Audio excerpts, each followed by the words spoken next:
ভিডিওটি দেখার আগে সবার কাছে ছোট্ট একটি রিকোয়েস্ট করতে চাই, প্লিজ প্লিজ প্লিজ যারা ভিডিওটি দেখবেন সবাই একটা করে সাবস্ক্রাইব করে দিবেন। আপনাদের ভালোবাসা পেলে এমন ভিডিও আরও উপহার দিব। ভিডিওগুলো বানাতে অনেক কষ্ট হয়, আমি জানি। ভিডিওটি অনেক মানুষই দেখবেন, প্লিজ একটা করে সাবস্ক্রাইব করে দিবেন। সবাইকে পুরো গল্পটি দেখার জন্য অনুরোধ রইল। আর যারা আমাকে ভালোবাসে তারা একটা করে লাইক করে দেখিয়ে দিবেন। Love you all. তো চলুন আজকের ভিডিওটি শুরু করা যাক।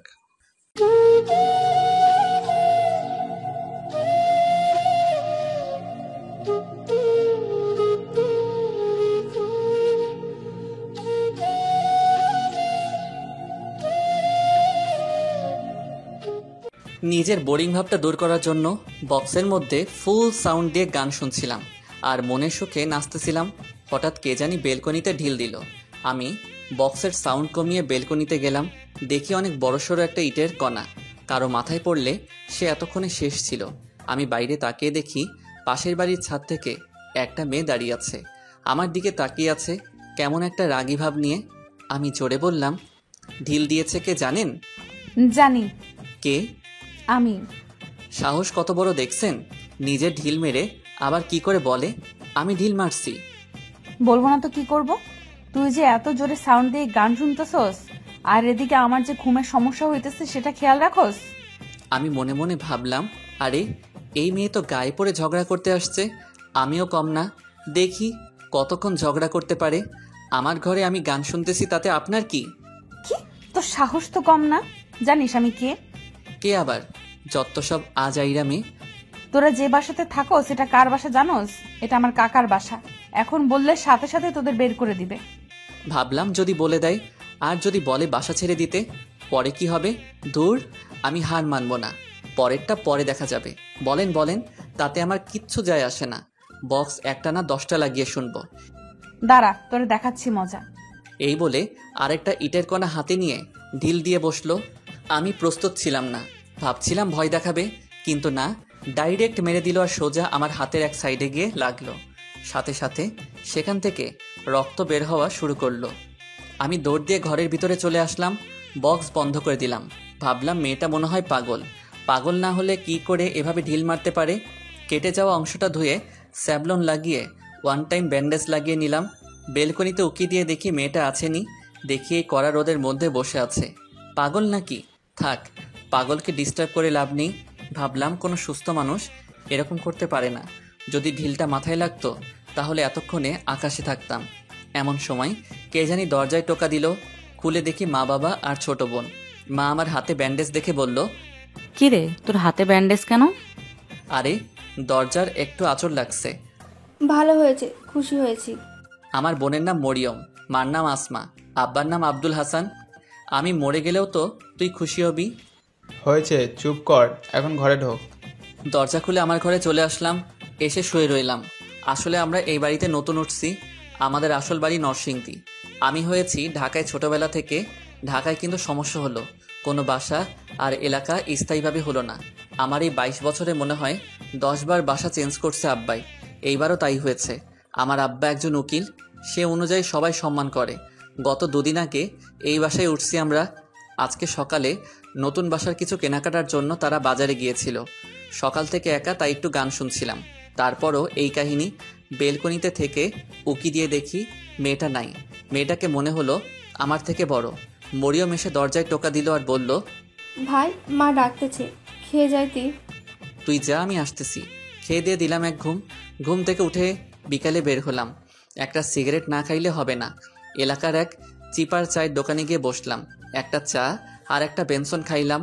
শরীরটা চাঙ্গা হয়ে গেল। সন্ধ্যায় বাসায় এসে পড়াতে বসলাম। পরদিন সকালে কলেজে যাওয়ার জন্য বের হলাম। রিকশার জন্য দাঁড়িয়ে রইলাম বাসার নিচে। পাশের বাসা থেকে একটা মেয়ে বের হলো। আমি আর চোখে তাকিয়ে অবাক হয়ে গেলাম। আরে এ তো ওই মেয়েটা। আমি না দেখার ভান করে দাঁড়িয়ে রইলাম। কে জানি আমাকে ডাক দিল। মনে হলো মেয়েটা। মনে হয় গতকালকের ঘটনার জন্য মাপ চাইবে। ওই দেখে যা। আমাকে ডাকছেন? হুম। আমি কাছে গিয়ে দাঁড়ালাম। মেয়েটি বলল, গতকাল কি তুই ফুল সাউন্ড দিয়ে গান শুনছিলি? আমি মনে মনে ভাবলাম, এখন যদি বলি আমি, তাহলে আবার মাইট দিবে নাকি? তার চেয়ে ভালো না করে দেই। না, আমার তো মোবাইলই নাই, গান তো দূরের কথা। মিথ্যা বলবি না। মোবাইল যদি পাই, মোবাইল কিন্তু আমার। না মানে মোবাইল আছে, কিন্তু গান আমি শুনি নাই, সত্যি বলছি। মিথ্যা কথা বলার আর জায়গা পাস না। আমার স্পষ্ট খেয়াল আছে তুই ছিলি এটা। সত্যি বলছি আপু। থাবড়াইয়া সবগুলো দাঁত ফালায় দিব আবার মিথ্যা বললে। সরি আপু, মাফ করে দেন। নেক্সট টাইম যদি এরকম জোরে সাউন্ড দিয়ে গান শুনোস তাহলে তোর খবর আছে। চর খাওয়ার আগে ভাগ। আমি সেখান থেকে রিক্সা নিয়ে চলে আসলাম। ভাবলাম মাপ চাইবে, কিন্তু হলো কি, আমি মাপ চেয়ে কুল পাই না। দূর, এসব আলতু ফালতু মেয়েদের থেকে দূরে থাকাই ভালো। কলেজ থেকে এসে লিফটের জন্য ওয়েট করতেছি। আমাদের ফ্ল্যাট হলো 6 তলায়। তখনই বাড়ির মালিকের ছেলের সাথে দেখা হলো। ওনার নাম নিলয়। নিলয় ভাই বলল, সাকিব, কি খবর? সরি, আমার নাম সাকিব, বলতে ভুলে গেছি। এই তো ভাই, আলহামদুলিল্লাহ ভালো। আপনার? ভালো। কোথায় গিয়েছিলে? কলেজে। তুমি জানি কোন ইয়ারে? Second year. ভালো করে পড়াশুনো করো। জি ভাই। তুমি বলে জুড়ে সাউন্ড দিয়ে গান শোনো। আরে ভাই, তেমন কিছু না, একটু শুনছিলাম। গান শোনো ঠিক আছে, কিন্তু সাউন্ড কমিয়ে শোনো। পাশের বাড়ি থেকে কমপ্লেন দিয়েছে আমার কাছে। ওকে ভাই। ওকে, যাও তাহলে। আমি রুমে চলে আসলাম। ভাবলাম কি আজব মেয়ে রে বাবা, নিজে কতক্ষণ বকলে আবার বাড়িওয়ালার কাছে বিচার দিল, আবার আমার হাতও ডিল দিয়ে কেটে ফেললো। এসব ফালতু মেয়েদের থেকে দূরে থাকাই ভালো। আমি পাশের বাড়ির ছাদে তাকিয়ে অবাক হয়ে গেলাম। দেখি ওই মেয়েটা মনের সুখে সিগারেট টানতেছে। আমি মোবাইল দিয়ে ছবি তুলে নিলাম। ভাবলাম পরে ব্ল্যাকমেইল করে কোনো মাইরের জায়গা থেকে বাঁচা যাবে। আমি বেলকনিতে গিয়ে কানে হেডফোন লাগিয়ে গান শুনতে লাগলাম, আর মেয়েটাকে দেখতে লাগলাম কি করে। বেলকনিতে গিয়ে আমাকে দেখে সিগারেট খাওয়া বন্ধ করে ফেলে। আমাকে লক্ষ্য করে বলল, কিরে, তুই সারাদিন ব্যালকনিতে কি করস? আমি কান থেকে হেডফোন খুলে বললাম, সারাদিন বেলকনিতে মানে? মাত্রই তো আসলাম, আর আমাদের বেলকনিতে আমি আসবো না? না, তুই আসবি না। কেন আসবো না?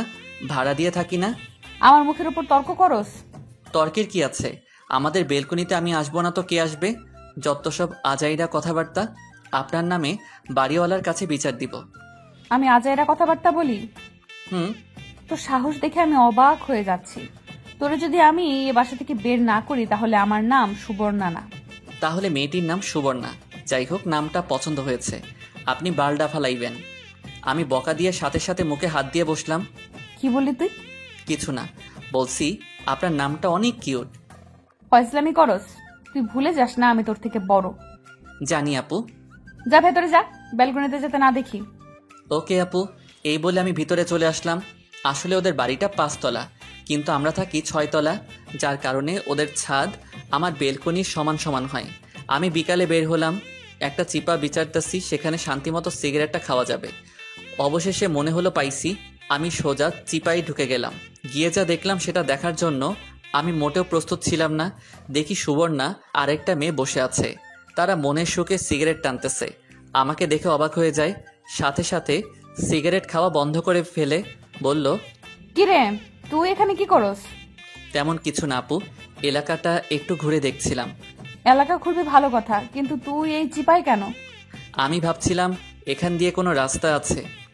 আমার তো বিশ্বাস হয় না। এই সাদিয়া, ওরে চেক করতো। সাদিয়া চেক করে আমার কাছ থেকে একটা বেনসন পেল। বেনসনটা নিয়ে সুবর্ণার কাছে দিল। সুবর্ণা বলল, আমিও ভাবছিলাম তুই কি করে এত সাধু হতে পারস। আসলে আপু, এটা আমার না, ওই সামনে আমার এক বন্ধুর জন্য কিনছিলাম। চুপ, একদম চুপ। এত মিথ্যা কথা তুই কোথা থেকে বলস? সরি আপু। তুই যে সিগারেট খাস, এটা সোজা তোর বাপের কাছে বিচার যাইবে। কিন্তু আপনিও তো খান। আমার সাথে থোট তুলনা? হুম। এখন বিচার না দিতে পারি একটা শর্তে। কি? আমাদের দুজনকে তোর খাওয়াতে হবে। আমি এই ফাঁকে ওই দিন যে ছাদে দাঁড়িয়ে সিগারেট টানছিল ওই ছবিটা সুবর্ণাকে দেখাইলাম। সুবর্ণা দেখে কতক্ষণ হাসলো, তারপর নিজের ফেসবুক প্রোফাইলের ছবিগুলো দেখাইলো। দেখে আমি পুরো অবাক। দেখি সুবর্ণা ওপেনলি সিগারেট মুখে নিয়ে ছবি তুলে ফেসবুকে পোস্ট দিয়েছে। তারপর একটা দুইটা না, অনেকগুলো। আমার মুখের অবস্থা দেখে সুবর্ণা বলল, এখন যাবি নাকি তোর বাপের কাছে যাব? যাইতেছি আপু। আমি দোকান থেকে তাদের জন্য আইসক্রিম নিয়ে গেলাম। আইসক্রিম পেয়ে ওদের আনন্দ আর দেখে কে। এতক্ষণে আমার ওই বেনসনটা ওরা সাবার করে ফেলেছে। আমি বললাম, আপু আমি তাহলে যাই। দাঁড়া, আমিও যাব। সাদিয়া, জায়গা, পরে কথা হবে। রাস্তায় রাস্তায় হাঁটতে হাঁটতে আমাকে জিজ্ঞেস করলো, কিরে তোর নাম কি? সাকিব। কিসে পড়স? অনার্স সেকেন্ড ইয়ারে। ভালো। এতক্ষণ এসে আইসক্রিম খেয়ে শেষ করলো আর বলল, শোন, এখন থেকে আমাকে প্রতিদিন একটি করে আইসক্রিম খাওয়াতে হবে, না হলে তোর বাপের কাছে বলে দিব। আমি এমন কথা শুনে অবাক হয়ে দাঁড়িয়ে রইলাম। আমার অবস্থা দেখে সুবর্ণা হেসে শেষ। আমি তার হাসির দিকে অবাক হয়ে তাকিয়ে রইলাম। এটা কোনো মেয়ে হাসছে নাকি কোনো পরী হাসছে সেটাই ধরা মুশকিল। হাসতে হাসতে বলল, আরে মজা করছিলাম। মজা তো করবেনি, এখন একটা দোষ পাইছেন না? ওই দেখ তোর বাপ, এখন কিন্তু গিয়ে বলবো। দেখি আব্বা কার সাথে জানি কথা বলতেছে। কিন্তু সুবর্ণা আপু জানলো কি করে এইটা আমার আব্বা? না আপু প্লিজ বইলেন না, আপনি যা বলবেন তাই খাওয়াবো। ভয় পাস না, যা, বলবো না। ধন্যবাদ আপু, আর ভুলেও আপনার সামনে পড়বো না। বলে দিলাম এক দৌড়। দৌড়ে বাসায় চলে আসলাম। কিছুক্ষণ পড়ালেখা করলাম। কিছুক্ষণ পর মরিয়ম একটা অঙ্ক নিয়ে আসলো। ওইটা সমাধান করে দিতাম। সে এবার জেএসসি দিবে। আমি তাকে কিছুক্ষণ বুঝাইয়া অঙ্কটা সমাধান করলাম। যাওয়ার সময় বলল, ভাই 100 টাকা দে তো। 100 টাকা দিয়ে কি করবি? দে তুই, মজা খামো। বাইরে জিনিস খাইলে পেটে অসুখ করবে, যা ভাগ। দে ভাই। দাঁড়া, তোর মানি ব্যাগ কই? মানি ব্যাগ আমার টেবিলের উপরে ছিল। ওইখান থেকে মানি ব্যাগ নিয়ে মানি ব্যাগ থেকে 100 টাকার নতুন নোটটা নিয়ে মানি ব্যাগে ঢিল দিয়ে ভেঙচি মেরে চলে গেল। আমি কিছু বলারও টাইম পাই নাই। আমি ইশারার নামাজ পড়ে ফেসবুকিং করছিলাম। এমন সময় মা এলো আর বলল, সাকিব যা তো, মরিয়ম পাশের বাসার সুবর্ণাদের কাছে গেছে। কোন সময় গেছে, এখনো ফিরে আসেনি। যা গিয়ে নিয়ে আয়, ওর কয়দিন পর পরীক্ষা। ওইখানে কি করে? জানি না, কার বলে বার্থডে। ওইখানে যেতে দাও কেন? চিনি না, জানি না। তার এক ক্লাসমেট থাকে ওই বাসায়, আমি যেতে দেই নাই। পরে সুবর্ণা এসে নিয়ে গেছে। সুবর্ণা আবার কে? পাশের বাড়ির বাড়িওয়ালার বড় মেয়ে। আমি যেতে পারবো না। জানা, অনেক রাত হয়ে গেছে। কত তলার? কোন ফ্ল্যাট? 4 তলার বাম পাশের ফ্ল্যাট। যাইতাছি। মা চলে গেল। ওই বাসায় গেলে আবার যদি সুবর্ণার সাথে দেখা হয়, পরে আবার কি জানি হয়। যাই হোক, আমি শরীরে বডি স্প্রে মেরে বের হলাম। পাশের বাড়ির দরজার মধ্যে দিয়ে ঢুকলাম। ভাবলাম সিঁড়ি দিয়ে উঠে যাই। আমি 2 তলায় উঠলাম। খেয়াল করলাম ওপর থেকে কে জানি গান গাইতে গাইতে নিচে নামতেছে। আমাকে পাশ কেটে চলে গেল। মনে মনে ভাবলাম মনে হয় বেঁচে গেছি। এ বাসার সব মেয়ে মনে হয় সুবর্ণার মতোই হবে। এসব মেয়েদের থেকে দূরেই থাকা ভালো। কিন্তু না, মেয়েটি মনে হয় কিছু বলল। এই যে শুনছেন? জি, আমাকে বলছেন? হ্যাঁ আপনাকে। আপনাকে আগে তো এই বাসায় দেখি নাই, এখানে কি করছেন? আমি পাশের বাসায় থাকি। এখানে এসেছি সুবর্ণা আপুদের বাসায়। কিন্তু এই বাসা তো কোনো সুবর্ণা থাকে না। কি বলেন? আমার মতো বলল। 4 তলার বাম পাশের ফ্ল্যাটে থাকে। আপনার মা কিছু জানে না, সুবর্ণরা থাকে এই বাসার পরের বাড়িতে। না, এই বাসায় থাকে। শোনেন, আমি এই বাসায় 10 বছর ধরে থাকছি, আমি জানি না। কিন্তু মা তো বলল, আর আমিও দেখছি সুবর্ণা এই বাসায় থাকে। বললাম না এই বাসায় থাকে না। এখন যদি আপনার উপরে যান তাহলে আপনার নামে কমপ্লেন দিব। আপনি এই বাসায় চুরি করার জন্য ঢুকেছেন। এই মেয়ের এই কথা শুনে আমি কথা বলার ভাষা হারিয়ে ফেলেছি। মেয়েটি বলে কি দেখো, জানতাম মালিক যেমন ভাড়াটিয়ারা তো ওই রকমই হবে। কি বলবো কিছুই বুঝতেছি না। আমি বললাম, যান আপনি গিয়ে বলেন। মেয়েটা আমার হাত ধরে চিৎকার করতে থাকে, চোর ধরেছি, চোর চোর চোর চোর। ছাড়েন আমাকে, ছাড়েন ছাড়েন বলছি। ওপর থেকে এক মেয়ে এসে বলল, মিলি, কি হচ্ছে এখানে? আমি চেয়ে দেখি সুবর্ণা। যাক, মনে হলো বাঁচা গেল। তার মানে শয়তান মেয়েটার নাম মিলি। আপু চোর ধরেছি, আপনাদের ফ্ল্যাটে চুরি করতে আসছে। মিলি ওকে ছাড় আর নিচে যা, সবার সাথে এরকম করতে নেই। যাচ্ছি আপু। মিলি চলে গেল। আমি বললাম, আপু আমি কিছুই করি নাই। ও আমাকে কথার প্যাচে ফেলে চোর চোর বলতেছে। এই কথা শুনে সুবর্ণা কিছুক্ষণ হাসলো, বলল, তোর মতো বোকা আমি আর দেখিনি। একটা পিচ্চি মেয়ে, তাকে কি বোকাটাই না বানালে? এই বলে আরো কতক্ষণ হাসলো। আমি বোকার মতো দাঁড়িয়ে রইলাম। সুবর্ণার হাসিটা আমার খুব ভালো লাগছে। সুবর্ণা একটা আধুনিক ডিজাইনের 3 পিস পরছে, একেবারে তাকিয়ে থাকার মতো। সারাদিন তাকিয়ে থাকলেও মনের তৃপ্তি মিটবে না। কিন্তু আমার তো বড় আপু লাগে, আমি কেন তাকাতে যাব? সুবর্ণা বলল, বল কেন আসছস? মরিয়মকে নিতে। ও, উপরে আয়। আমি সুবর্ণার পিছনে পিছনে ওদের ফ্ল্যাটে গেলাম। মরিয়মকে ডাক দিল। মরিয়ম আসলে সুবর্ণা মরিয়মের হাতে একটা ব্যাগ ধরিয়ে দিল। আমি মরিয়মকে নিয়ে আসার সময় জিজ্ঞেস করলাম, তুই সুবর্ণা আপুদের সাথে এত তাড়াতাড়ি ফ্রেন্ড করলি কিভাবে? সুবর্ণা আপুর ছোট বোন আমার ক্লাসমেট। ও, তুই সুবর্ণা আপুর নাম জানলি কোথা থেকে? মা বলছে। সুবর্ণা আপুকে আমার খুব ভালো লাগে। কেন? আমাদের সাথে খুব হাসি খুশি থাকে আর অনেক অনেক মজার কথা বলে, যেগুলো শুনলে তুই তো হাসতে হাসতে শেষ হয়ে যাবি। ভালো। আমি বাসায় এসে রাতে শুয়ে শুয়ে ফেসবুক চালাইতেছি। অনেক কষ্টে সুবর্ণার আইডি বের করি, তাকে ফ্রেন্ড রিকোয়েস্ট পাঠাই। এভাবে কিছুদিন চলে যায়। একদিন রাতে সিগারেট খাওয়ার জন্য আমাদের বাসার ছাদে গিয়েছিলাম। গিয়ে যা দেখলাম তা বিশ্বাস করার মতো না। দেখি সুবর্ণা আপু আর নিলয় ভাই অন্তরঙ্গ হয়ে বসে আছে। ভালো। আমি বাসায় এসে রাতে শুয়ে শুয়ে ফেসবুক চালাইতেছি। অনেক কষ্টে সুবর্ণার আইডি বের করি, তাকে ফ্রেন্ড রিকোয়েস্ট পাঠাই। এভাবে কিছুদিন চলে যায়। একদিন রাতে সিগারেট খাওয়ার জন্য আমাদের বাসার ছাদে গিয়েছিলাম। গিয়ে যা দেখলাম তা বিশ্বাস করার মতো না। দেখি সুবর্ণা আপু আর নিলয় ভাই অন্তরঙ্গ হয়ে বসে আছে আর কি যেন কথা বলছে। আমি মোবাইল বের করে একটা ছবি তুললাম। কিছুক্ষণ পর দেখলাম সুবর্ণা আপু রেগে গেল আর কাঁদতে লাগলো। আমি তেমন কিছুই বুঝলাম না। মনে হলো সুবর্ণা আপু চলে যাবে, তাই আমিও চলে আসলাম। ভাবলাম সুবর্ণাকে এই ছবি পাঠিয়ে কিছু টাকা কামানো করা যাবে।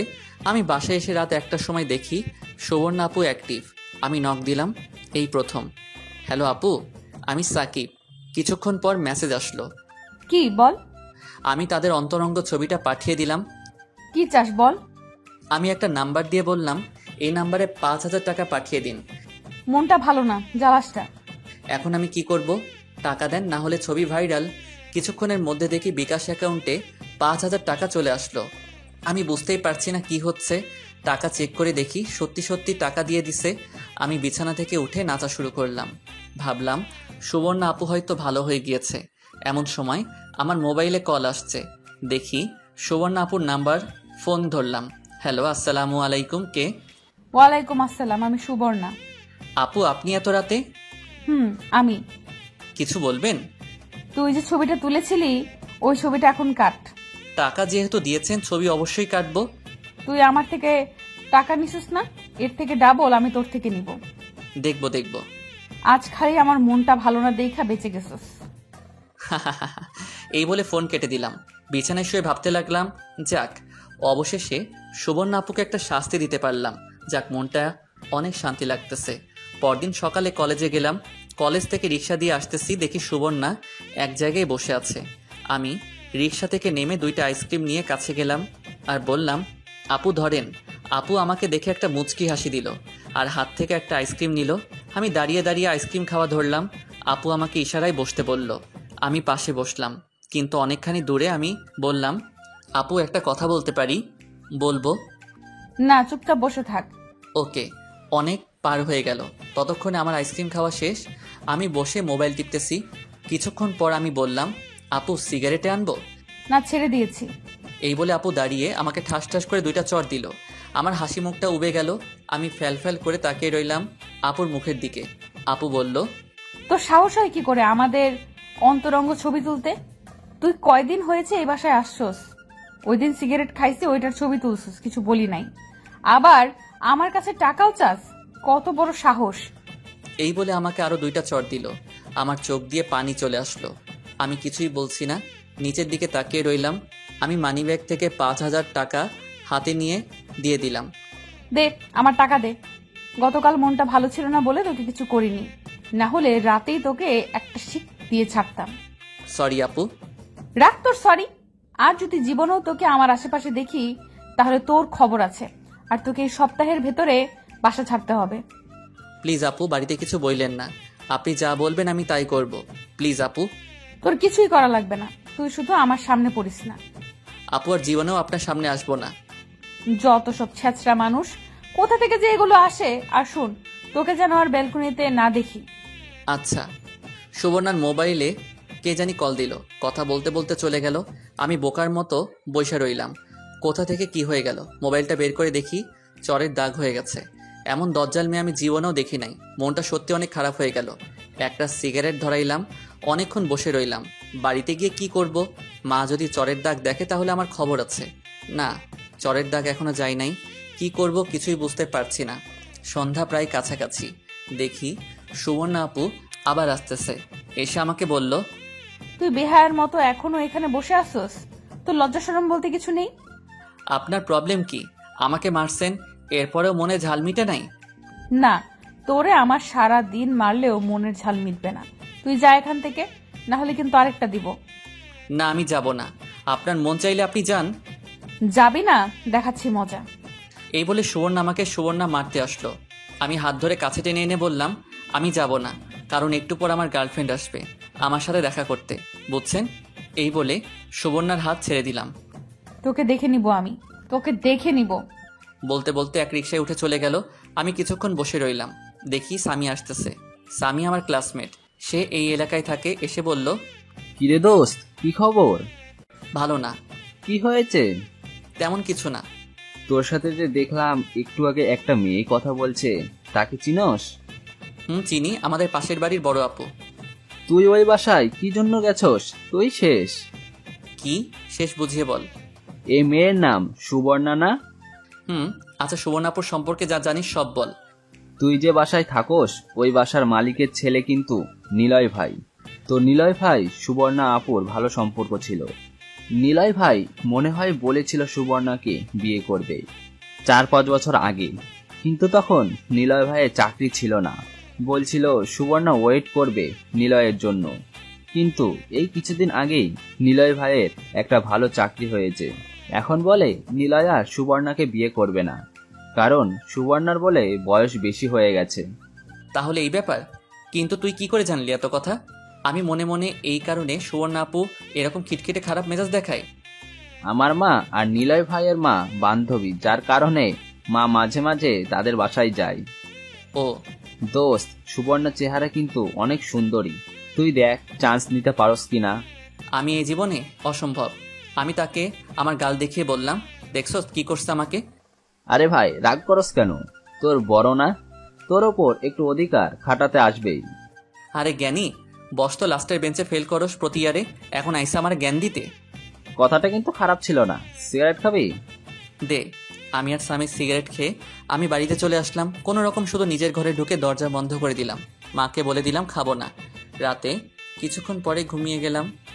মনে করেন আপনি একটা ছেলের জন্য 4-5 বছর ধরে ওয়েট করতেছেন সে আপনাকে বিয়ে করবে বলে, কারণ আপনি তাকে ভালোবাসেন। এখন 5 বছর পর বলে সে আপনাকে বলে যে আপনাকে বিয়ে করতে পারবে না, কারণ আপনার বয়স বেশি হয়ে গেছে। সুবর্ণার ক্ষেত্রে সেটা হয়েছে। নীলের জন্য সে তার অর্ধেক জীবন দিয়ে দিচ্ছে। সুবর্ণার বয়স 25 বছর। এতদিন তাকে কত মানুষ দেখতে আসলো, নীলের জন্য সে তাদের না করে দিয়েছে। আর ফ্যামিলির কত বকা, কত কথা শুনেছে সুবর্ণা, কিন্তু ওই দিন রাতে নীলই কথা শুনে সুবর্ণা অবাক হয়ে যায়। নীলই বলে তাকে বিয়ে করতে পারবে না। এই কথা শুনে সুবর্ণা অনেক কাঁদে। নীলই যে তার সাথে এমন একটা চিট করবে সেটা সে কল্পনাও করতে পারেনি। নীলই তার জীবনটা শেষ করে দিয়েছে, কিন্তু সুবর্ণা এখনো আশা ছাড়েনি। একজন না একজন সুবর্ণার জন্য আসবে। অনেকদিন ধরে সুবর্ণার পাশের বাড়ির এক ভাড়াটিয়া অনেক জ্বালাচ্ছে। গতকাল রাতে সাব্বির নখ দিয়ে একটা ছবি পাঠিয়ে বলে 5,000 টাকা দিতে। কিছুক্ষণ আগে নীলয়ের সাথে সম্পর্ক শেষ করে আসছে, যার কারণে মনটা খুব খারাপ ছিল। তাই কোনো চিন্তা ভাবনা না করে টাকা দিয়ে দিয়েছিল, কিন্তু আজকে সুবর্ণা তাকে ইচ্ছে মতো ধুলাই দিয়েছে। পিচ ছেলে কথা বেশি বলে, আরেকদিন সামনে আসুক আচ্ছা মতো আরও ধুলাই করে দিবে। এমন সময় সুবর্ণার মা ঘরে প্রবেশ করলো। সুবর্ণা খেয়াল করলো তার মার চোখ মুখ রাগে আগুন জ্বলছে। দিলি তো সব শেষ করে? কি শেষ করলাম? এতদিন তুই নিলয়ের জন্য তুই সব শেষ করে দিলি, কোনো লাভ হলো? আর তুই আমাদের মান সম্মান সব শেষ করে দিলি। নিলয় যে এত বাটপারি চিটারি করবে আমার সাথে, সেটা কি আমি জানতাম? তোরে কতবার বলেছিলাম বিয়েটা করেন, শুনলেন না আমার কথা? পাড়ার মানুষের সামনে মুখ দেখাবো কি করে? আমার কিছু করার আছে এখানে? তুই কি করবি? সব জ্বালা আমার। যদি আমার কথা মতো বিয়ে করতি তাহলে আজ আমার একটা ভোগান্তি পোহাতে হতো না। আর যাতে নিলয়ের আশেপাশে তোকে না দেখি, আল্লাহ আল্লাহ কর যাতে তোকে কেউ দেখতে না। সব শেষ করলি তুই। এই বলে সুবর্ণার মা বের হয়ে গেল। সুবর্ণার মনটা খারাপ হয়ে গেল। ধুর, আর ভালো লাগে না কিছু। যাই ছাদ থেকে ঘুরে আসি। ছাদে এসে এক কর্নার বসে মোবাইল টিপছিল। এখন একটা সিগারেট অনেক মিস করছি সুবর্ণা। সাব্বিরদের ফ্ল্যাটের দিকে তাকিয়ে দেখে সাব্বির বারান্দায় বসে গিটার বাজাচ্ছে। সাব্বির সুবর্ণাকে দেখে চলে যায়। সুবর্ণা হেসে শেষ। ছেলেটা মনে হয় সত্যি অনেক ভয় পেয়েছে। সুবর্ণা বাসায় এসে ঘুমিয়ে যায়। আমি পরদিন সকালে কলেজে গেলাম। কলেজে গিয়ে সামিরের সাথে দেখা। কিরে, খবর কি? ভালো, চল ওই জায়গায় বসি। চল। আমি আর সামি একসাথে বসে কথা বলতেছি, এমন সময় দেখি সামির গার্লফ্রেন্ড আসছে, সাথে আরেকটি মেয়ে। আমাকে দেখে সালাম দিল, আমি সালামের উত্তর দিলাম। সামির গার্লফ্রেন্ডের নাম জাকিয়া। জাকিয়া বলল, স্বামী, এ হলো নাদিরা, আমার কাজিন। সেই কলেজে নতুন আসছে। ভালো। সামি, তোরা কথা বল, আমি যাই। আরে বস না, আমিও তো যাব। ওকে। সামি আর জাকিয়া উঠে চলে গেল। একটু দূরে গিয়ে বসলো। নাদিরা বলল, ভাইয়া বুঝতে পারি? বসেন, আমার একটু কাজ আছে, আমাকে এখন যেতে হবে। এই সামি, যাই, পরে কথা হবে। আমি রিক্সা দিয়ে বাসায় আসতেছি, এদিক ওদিক তাকিয়ে দেখলাম একটা ব্যাংক। মনে হলো, আরে আমার তো কোনো ব্যাংক অ্যাকাউন্ট নাই, যাই ব্যাংক থেকে ঘুরে আসি। রিক্সা দাঁড় করিয়ে ব্যাংকে ঢুকে গেলাম। তাকিয়ে দেখি অনেক মানুষ, কার কাছে যাব? সামনে একজনকে বললাম, ভাই, আমি নতুন একটা ব্যাংক অ্যাকাউন্ট খুলবো। 3 তলায় জমির ভাইয়ের সাথে দেখা করেন। আমি 3 তলায় এসে জমির ভাইয়ের টেবিল খুঁজে বের করলাম। দেখি অনেক মানুষ, কি করব? আমি 2-1জনকে টপকিয়ে বললাম, ভাই, নতুন একটা অ্যাকাউন্ট খুলবো। এখান থেকে 4 টেবিল পরে। আমি 3টা টেবিল পাস করে দেখলাম 4 নাম্বার টেবিলটা অনেক দূরে, কিন্তু টেবিলটা খালি।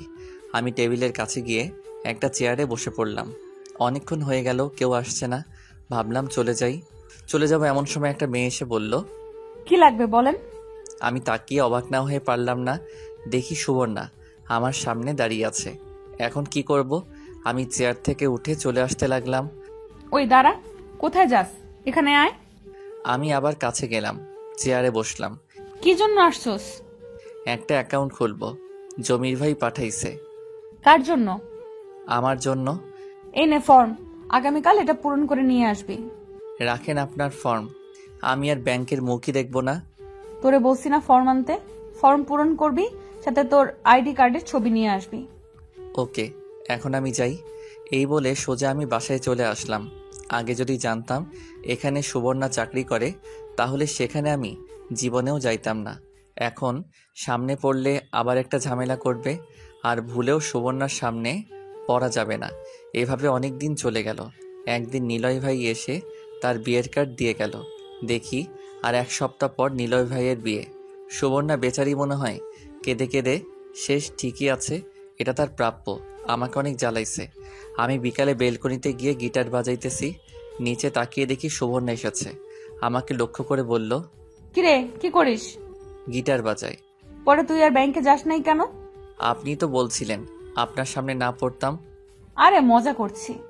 মজা করছেন? সামনে পড়লে পরে আবার মারতেন। আরে মারতাম না, তুই নিচে আয়, তোর সাথে এক জায়গায় যাব। না, আমি আপনার সাথে কোথাও যাব না। না গেলে পরে খবর আছে। ভালো হয়েছে, আপনার সাথে কোথাও যাব না। আয় প্লিজ। আসবো একটা শর্তে। কি? আমাকে মারতে পারবেন না। ওকে, মারবো না। আমি রেডি হয়ে নিচে গিয়ে দাঁড়ালাম। দেখি সুবর্ণা আসলো। আমি বললাম, কোথায় যাবেন আপু? চল দেখি কোথায় যেতে পারি। সুবর্ণা রিক্সা ডাক দিতে যাবে। আমি বললাম, আপু, আমি রিক্সা দিয়ে যাব না। তো কিভাবে যাবি? হেঁটে যাব। তুই এতখানি রাস্তা হেঁটে যাবি? আচ্ছা, রিক্সা 2টা নেন। আমি তো 2টাই নিতাম। তোর মতো আবালের সাথে কে বসবে? সুবর্ণার এমন কথায় আমার মনের মধ্যে আঘাত লাগলো।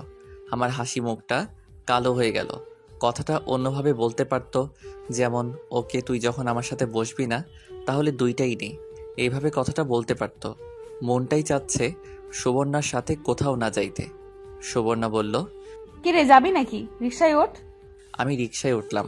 মনটাই চাচ্ছে না কোথাও যাইতে। কিছুক্ষণ চলার পর একটা ফোন আসলো। ধরে দেখি সামি। কিরে, তুই কই? কেন? এলাকার পাশে একটা বাগান আছে না, ওইখানে আয়। না রে দোস্ত, আসতে পারবো না। আয় না বেটা, অনেক মজা হবে। আমি আছি, জাকিয়া আছে, নাদিয়াও আছে। না রে দোস্ত, এখন আসতে পারবো না। আমি এক জায়গায় যাইতেছি। তুই কোথায় যাইতাছস? জানি না, একটু পরে ফোন কর। আমি রিক্সা থেকে নেমে সুবর্ণাকে জিজ্ঞেস করলাম, আপু কোথায় যাইতেছেন? কেন, তোকে বলছি না আমার সাথে আসতে? না, বলেন কোথায়? ওই যে সামনের বাগানে। ওকে। স্বামীকে ফোন দিয়ে বলে দিলাম আমি আসতেছি। তো সেখানে চলে আসলাম। দেখি স্বামীরা এক জায়গায় বসে আড্ডা দিতেছে। আমি সুবর্ণাকে বললাম, ওই যে আমার বন্ধুরা, আপনি একটু ঘোরেন, আমি তাদের সাথে কথা বলে আসি। না, ওদের সাথে পরে যাস, চল এদিকটা থেকে হেঁটে আসি। প্লিজ আপু, একটু দাঁড়ান, তাহলে আপনিও চলেন। না, আমি যাব না, 2 মিনিটের ভেতর কাজ শেষ কর। ওকে। আমি স্বামীদের কাছে যাই। স্বামী বলল, দোস্ত আসতো তো, বস। না রে, সুবর্ণা আপু আসছে। কি বলবি বল। আরে তারে আবার নিয়ে আসতে গেলে কেন? সেই তো আমাকে এখানে নিয়ে আসলো। তারে বল চলে যেতে। পাগল নাকি? পরে আমার খবর আছে। প্লিজ ভাইয়া থাকেন না। নাদিরা ঠিকই বলেছে। না রে দোস্ত, আমি তোদের সাথে পরে দেখা করব। এই বলে আমি চলে আসলাম সুবর্ণার কাছে। সুবর্ণা বলল, চল ওই দিকটায় যাই। ওকে চলেন। তারপর দুজন হেঁটে সামনে গেলাম। দেখি আইসক্রিমের দোকান।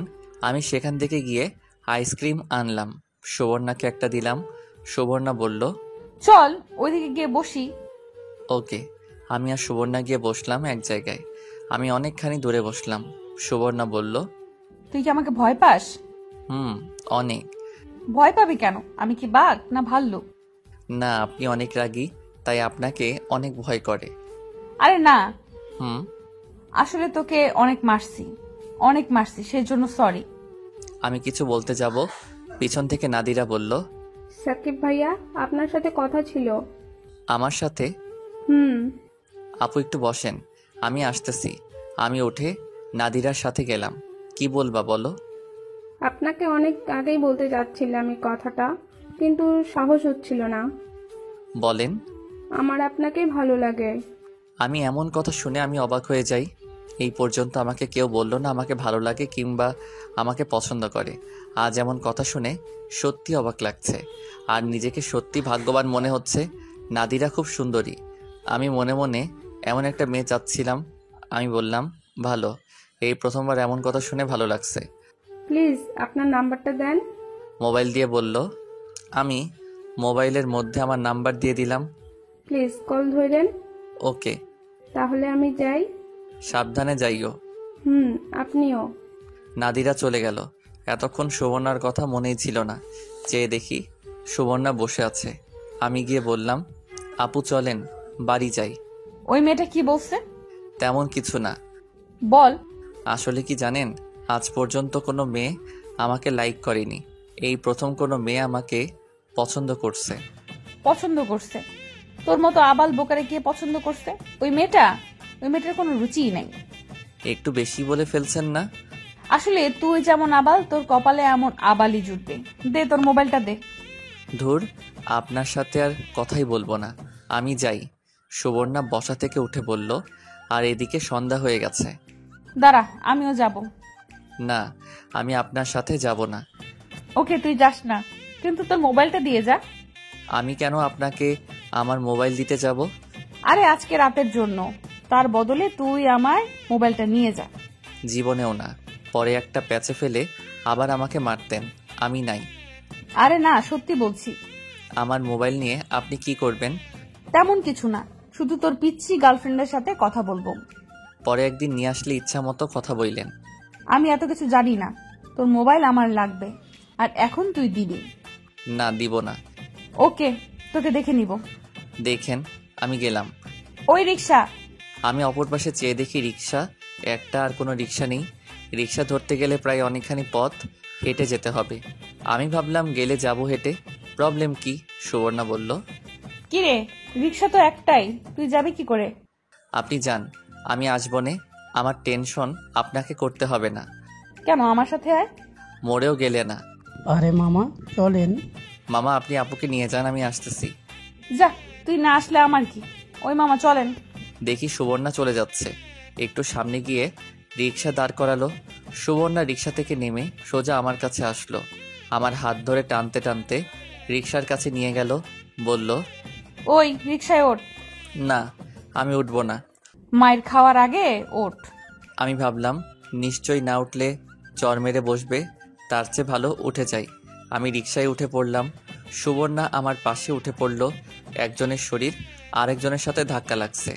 আমি সুবর্ণার মুখের দিকে তাকালাম, দেখি সুবর্ণা জিনিসটা এনজয় করছে। আমি ভাবলাম ওর যদি কোনো প্রবলেম না থাকে তাহলে আমার কি প্রবলেম, আমিও এনজয় করি। যখন আমরা এলাকায় ঢুকি সুবর্ণা বলল, মামা রিক্সা দাঁড় করান। রিকশা দাঁড় করান কেন? এলাকায় ঢুকছস, এখন আমাকে আর তোকে যদি এইভাবে কেউ দেখে তাহলে তোর 12টা বাজাবে, আমারও 12টা বাজবে। কি 12টা বাজবে? ইস ন্যাকা, যেন কিছুই বোঝে না। নাম রিক্সা থেকে, আরেকটা রিক্সা নিয়ে আয়। আমি নেমে আরেক রিকশা নিয়ে বাড়িতে আসলাম। এসে পড়াতে বসলাম। সামনে পরীক্ষা। সবসময় রেজাল্ট খুব ভালো হয় না, মোটামুটি হয়। আর অপেক্ষা করতে লাগলাম কোন সময় নাদিরা ফোন দেয়। সুবর্ণার সাথে আজকে একসাথে এক রিকশায় বসলাম। এখানে আমার কোনো দোষ ছিল না, বিপদে পড়ে এমন হয়েছে। আমার তেমন কোনো ইচ্ছাই ছিল না। আমি পড়াতে মন দিলাম। কে জানি দরজায় কলিং দিল। মা গিয়ে দরজা খুলল। সুবর্ণার মনটা একটু ভালো না। আর কয়েকদিন পর নিলয়ের বিয়ে। নিলয়ের বিয়ের হওয়ার কথা ছিল সুবর্ণার সাথে, ওই বিয়ে হচ্ছে আরেকজনের সাথে। এমন কথা ভাবতেই ভিতরটা কেঁপে ওঠে সুবর্ণার। ওই দিন রাতে সুবর্ণার মা ঘরে আসে। সুবর্ণার মা এসে বলে, কিরে এখন কি করবি? নিলয় তো বিয়ে করে ফেলতেছে। আমি করব কি? তোর বাবাকে রাস্তার মানুষ জিজ্ঞাসা করে তোর বিয়ের কথা। সব দোষ নিলয়ের। সব দোষ তো আর তোর বাবার। তুই যদি আমার কথা মতো বিয়ে করতি তাহলে এমন হতো না। মেয়ের সাথে সাথে বাপেরও তাল দিয়েছে, এখন বোঝো। এমন সময় সুবর্ণার আব্বা ঘরে ঢোকে। সুবর্ণার মাকে বলে চলে যেতে। সুবর্ণার আব্বা বলে, কিরে, তোর জন্য ছেলে দেখতে এসেছি, তোর কি পছন্দের কেউ আছে? না আব্বা। আমি কি তোর জন্য ছেলে দেখবো? না আব্বা, আপনি আমাকে কিছুদিন সময় দেন, পরে আমি আপনাকে জানাইতেছি। তোরা 1 মাস টাইম দিলাম, 1 মাসের মধ্যে তুই কাকে বিয়ে করবি আমাকে জানা। ঠিক আছে আব্বা। 1 মাস পর আমি যাকে বলবো তাকেই বিয়ে করতে হবে। ঠিক আছে আব্বা। এই বলে শোভনের বাবা চলে গেল। এখন শোভনা পাগলের মতো ছুটতেছে, কিন্তু কাউকেই পাচ্ছে না। একটা সময় ছিল শোভনার জন্য কত ছেলে পাগল ছিল। নীলয়ের মুখের দিকে তাকিয়ে সবাইকে ইগনোর করছিল, কিন্তু সেই নীলয় কুত্তার বাচ্চা এখন অন্য কাউকে বিয়ে করতেছে।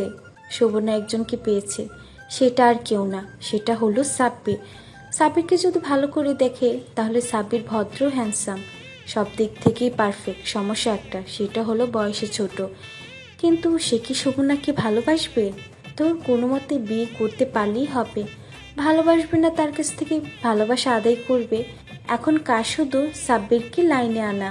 আজকে ঠিক হলো সাব্বিরকে নিয়েও কোথাও ঘুরতে যাবে। সেখানে গিয়ে দেখে একটা মেয়ে এসে সাব্বিরকে ভালোবাসে। এই মেয়েকে বিচার করতে হবে। তাই বলছিল সাব্বিরকে ফোনটা দিতে, কিন্তু সাব্বির তো দিবেই না।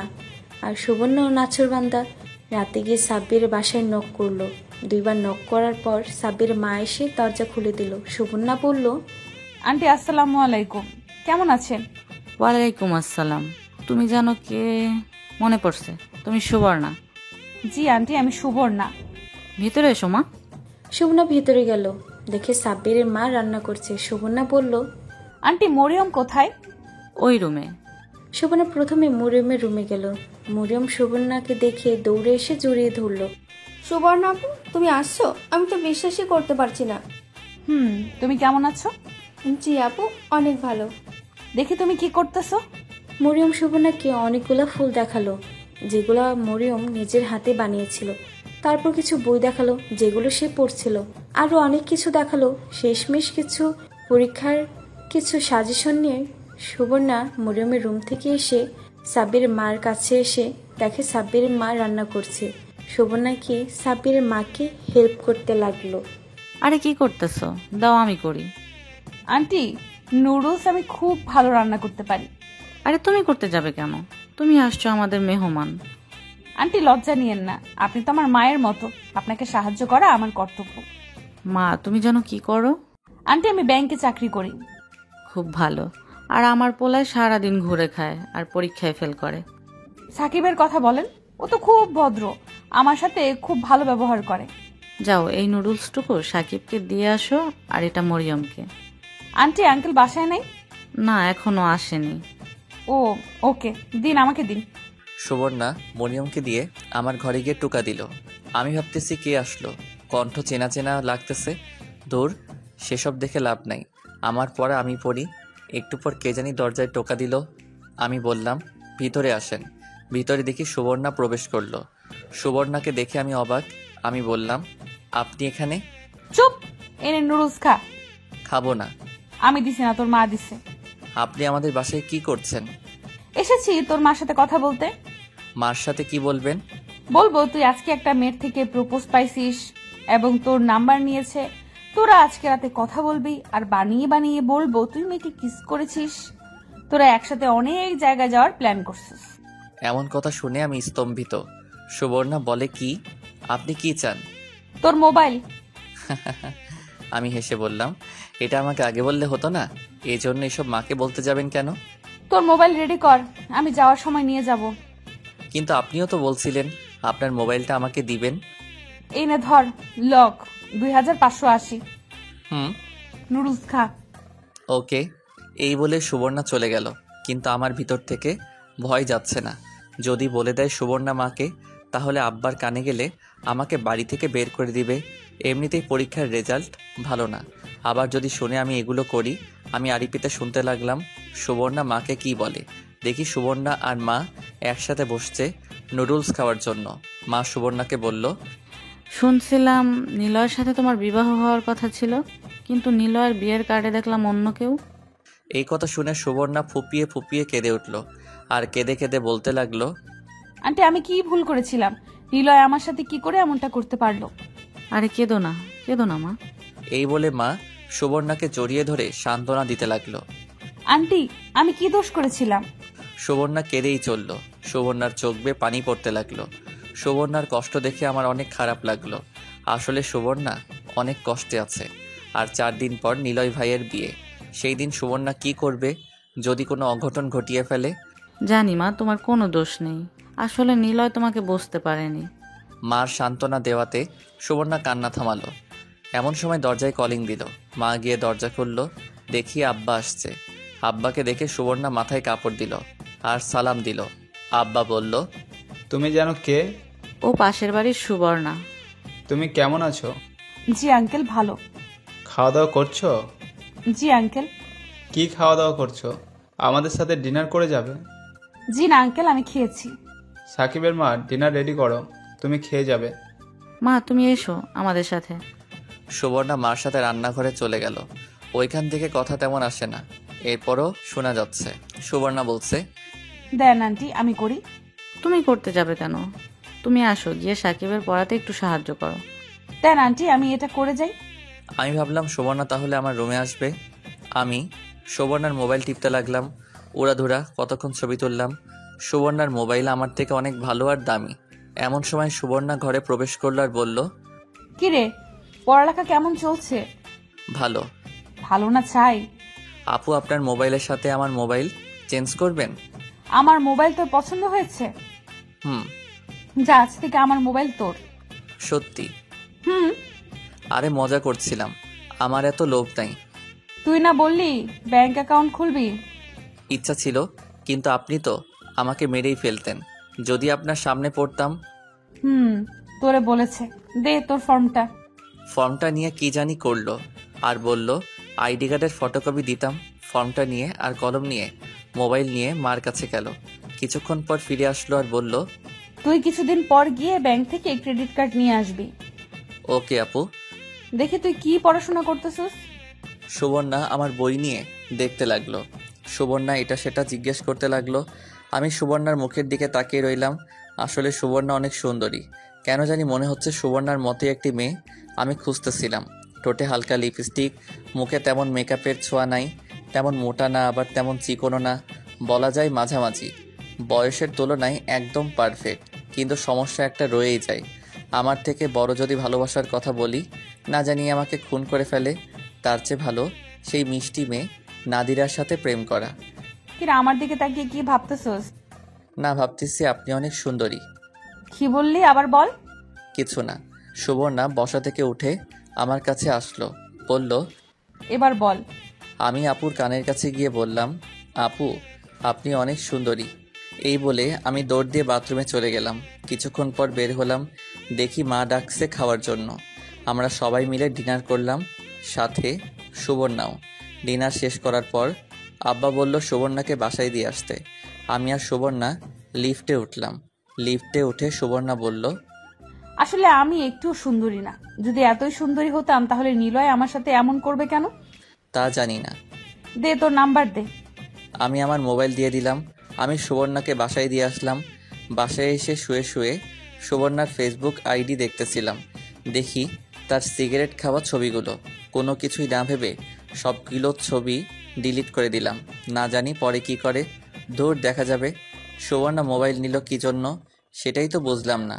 রাতে তো নাদিরার ফোন দেওয়ার কথা, তাহলে কি নাদিরার সাথে কথা বলার জন্য নিয়েছে? ঘুমাই। সকালে ঘুম থেকে উঠে কলেজে গেলাম। গিয়ে সামির সাথে দেখা। সামি বলল, তোর মোবাইল সুবর্ণার কাছে দিয়েছিস কেন? আমি দিতে চাইনি, জোর করে নিয়েছে। তুই জানলি কি করে? জানবো না? রাতে নাদিরা তোর মোবাইলে ফোন দিছিল, পরে সুবর্ণা ধরে নাদিরাকে অনেক বাজে কথা বলছে যদি তোর আশেপাশে তারে দেখে তার খবর আছে। মেয়েটি খুব আশা করে তোকে বলেছিল। আমি যদি জানতাম এরকম কিছু হবে তাহলে জীবনেও দিতাম না। আর সুবর্ণা আমাকে থ্রেট দিয়েছে, যদি মোবাইল না দেই তাহলে বলে দিবে আমার আর নাদিরার কথা। কি বলবে? তোদের তো আগামীকাল দেখাই হলো, আর প্রথম কথা বললি। সুবর্ণাকে তুই চিনিস না, ও বানিয়ে বানিয়ে কত কিছু বলতো। দেখ কখন থেকে কাঁদতাছে। দেখি সত্যি সত্যি নাদিরা কাঁদতেছে। তার কাঁদা দেখে আমারও খারাপ লাগছে। এখন আমি কি বলবো? তুই গিয়ে সরি বল। ওকে সরি বলবো, কিন্তু তুই নাদিরাকে বলে দিস ও যেন আমাকে আর কল না দেয়।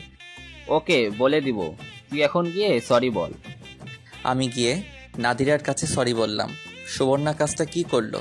মেয়েটির সাথে কি বাজে ব্যবহারটাই না করলো। আমি রিক্সা দিয়ে আসার সময় দেখি সুবর্ণা তার ব্যাংকের সামনে বসে আছে। আমি কাছে গিয়ে দাঁড়ালাম। সুবর্ণা বলল, তুই আসছস? বস। আপনি নাদিরাকে কি বলছেন? যা বলার বলছি। দেন আমার মোবাইল দেন। নে তোর মোবাইল, আমার মোবাইল দে। আপনার বাজে ব্যবহারের কারণে আমাকে নাদিরার কাছে সরি বলতে হয়েছে। ভালো হয়েছে। আর আপনার সাথে কোনো কথা নাই। আমাদের বাসায় আর যাবেন না। তোর বাসায় যাওয়ার জন্য আমি পড়ে রয়েছি। তুই কিন্তু আমার সাথে বাজে ব্যবহার করতেছস। আপনি যেমন আপনার সাথে তেমনই করব। আমি কেমন? আমি কানে কানে গিয়ে বললাম, একটা ফালতু মেয়ে। এই বলে আমি হাঁটা ধরলাম। আমি সোজা বাসায় চলে আসলাম। নিলয় ভাইয়ের বিয়ে উপলক্ষে পুরো বাড়ি সাজানো হয়েছে। নিলয় ভাইয়ের বিয়ে উপলক্ষে অনেক অতিথি বাড়িতে আসা যাওয়া করছে, কিন্তু আমার মন একটু ভালো না। কারণ হলো সুবর্ণার জন্য মনটা কেমন একটা টান অনুভব করছে, যদিও আমার থেকে বড়। পরদিন নিলয় ভাইয়ের গায়ে হলুদ। জানি না সুবর্ণা কি করছে, নিশ্চয়ই ঘরে বসে কাঁদতেছে। পরদিন ভাবছিলাম সুবর্ণার সাথে দেখা হবে, কিন্তু না, রাতে বেলকনিতে বসে আছি। একটু পর দেখি সুবর্ণা ছাদে এসে এক কোনায় বসে পড়ছে। ভাবলাম নিশ্চয়ই সুবর্ণার মনটা খারাপ। আমি ডাক না দিয়ে ওদের বাসার ছাদে গেলাম। গিয়ে সুবর্ণার কাছে গেলাম। দেখি সুবর্ণা শাড়ি পরছে। কিছুটা অন্ধকার, কিন্তু বোঝা যাচ্ছে সব কিছু। এত সুন্দরই লাগছিল সুবর্ণাকে। আমি বললাম, আপু আমি সাকিব, কেমন আছেন? ভালো না রে। কেন, মন খারাপ? হুম। আমি ভালো করে তাকিয়ে দেখি সুবর্ণার চোখে পানি। আমি গিয়ে পাশে বসলাম। নিলয় ভাইয়ের জন্য মন খারাপ হচ্ছে। সুবর্ণা আমার গেঞ্জির কালার ধরে বলল, চুপ, ওই হারামের নাম আমার মুখের সামনে আনবি না। ওকে। তুই আমার থেকে কত বছরের ছোট? জানি না। আমার মতে তুই আমার থেকে 3 বছরের ছোট। হয়তো। তুই তো আমার ছোট ভাই। জি আপু। আমি তোকে একটা কথা বলতে চাই। বলেন। আমার আব্বু বলছে আমাকে 1 মাসের মধ্যে বিয়ে করতে, না হলে আব্বু যার কাছে মন চায় তার কাছে বিয়ে দিয়ে দিবে। সে তো ভালো কথা। আপনার আব্বু নিশ্চয়ই কোনো খারাপ ছেলের সাথে আপনাকে বিয়ে দিবে না। তা তুই ঠিক বলছিস। হুম। কিন্তু আমার কেমন জানি ভয় করছে। ভয়ের কি আছে?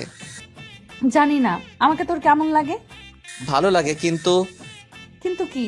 আমি দেখতে খারাপ? বয়সে বুড়ি হয়ে গেছি? তেমনটা বোঝাতে চাইনি তো। আমার ভালো লাগা আপনার কি আসবে আর যাইবে? অনেক কিছু। আর একটু কাছে এসে বস, আমার ভয় করছে। আমি কি করব বুঝতে পারছি না। চলে যাব না এমনিতেই সুবর্ণার মনটা খারাপ? আমি কাছে গিয়ে সুবর্ণার শরীরের সাথে লেগে বসলাম। সুবর্ণার শরীর থেকে একটা মিষ্টি গন্ধ আসছে, যেটা আমার খুব ভালো লাগছে। সুবর্ণা বলল, এইভাবে সবসময় আমার পাশে থাকবি? আমি কি বলবো বুঝতে পারছি না। সুবর্ণা বলে কি, আমি যদি সুবর্ণার পাল্লায় পড়ি তাহলে আমাকে জানি কি করে। এমনিতেই আমাকে যেই জ্বালান জ্বালাইছে, আবার যদি আমাকে বিয়ে করার কথা বলে তাহলে আমি শেষ। আর বললেই হলো নাকি, আমার বিয়ে হতে আরো অনেক দেরি, চেষ্টা করব। সুবর্ণা আমার চোখের দিকে তাকালো, মনে হয় ভেবেছিল আমি হ্যাঁ বলবো। আর হ্যাঁ বলবো আমি? পাগল নাকি? সুবর্ণা আমার দুর্বলতার সুযোগ নিয়ে আমাকে পটাতে চাইছে। আমি নাই, এই মেয়ে যদি আমার কপালে আসে তাহলে আমার আর রক্ষা নাই, তার চেয়ে ভালো কেটে পড়ি। সুবর্ণা আমার হাত ধরে কাঁদতে লাগলো। তার হাতের ছোঁয়া আমার শরীরে একটা শিহরণ খেলে গেল। মনে হচ্ছে আমি ঘামতেছি। সুবর্ণা আমার হাত শক্ত করে ধরলো, বলল, বল তুই আমার পাশে থাকবি সব সময়? আপু আমি যাই। যাস না, আর একটু বস। ওকে। সুবর্ণা আমার হাতটা আরো শক্ত করে ধরলো, কিন্তু আমি হাতটা ছাড়িয়ে নিলাম।